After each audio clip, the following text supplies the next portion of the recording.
बढ़िया गीत हमारे मास्टर बजौले, लेकिन गीत से बढ़िया भाव हमारे कवि आदरणीय श्री भोला यादव ने लिखा।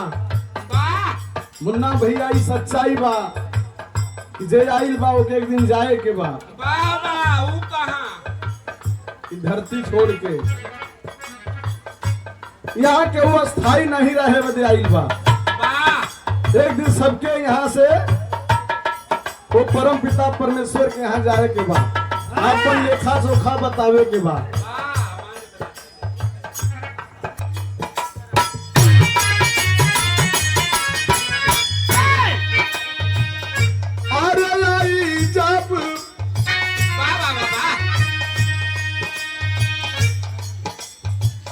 आई जब पिया के धावा दवारी,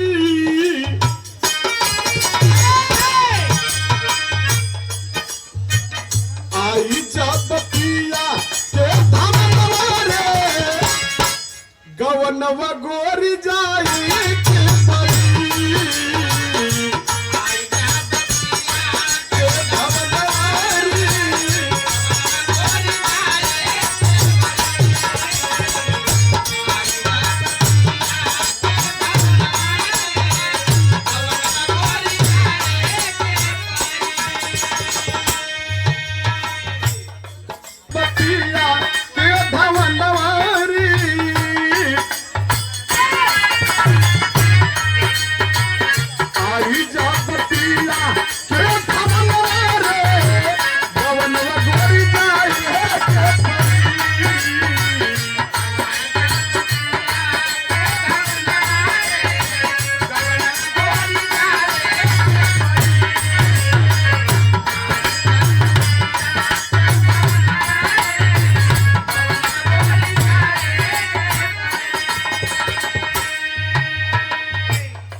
परमेश्वर का बुलावा आज हो बाबू तो के कोई नहीं रोक पाई।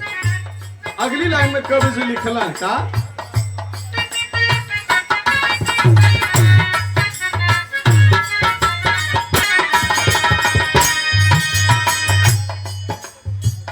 बाप ना हो तारे छुटे सखिया सहेली,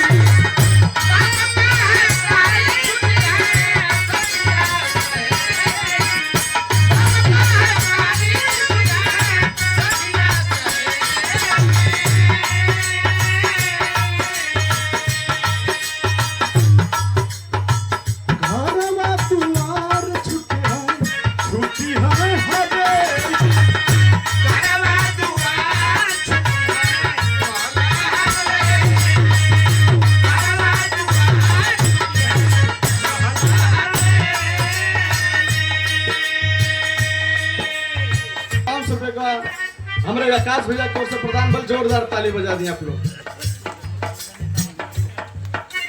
ज्यादा मत कहो, छुट्टी है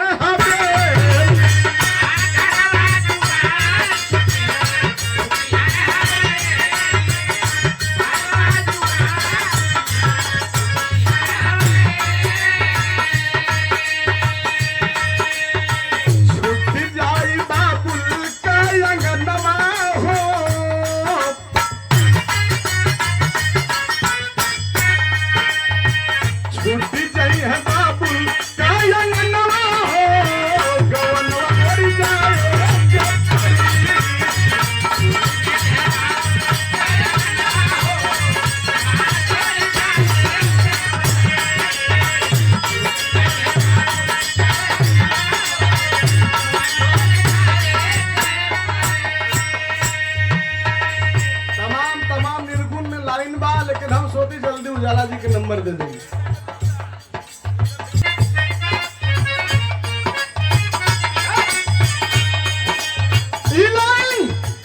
सबके ऊपर शूट करी और सब एक अमल करा। सुरेंद्र भैया तो अमल करा।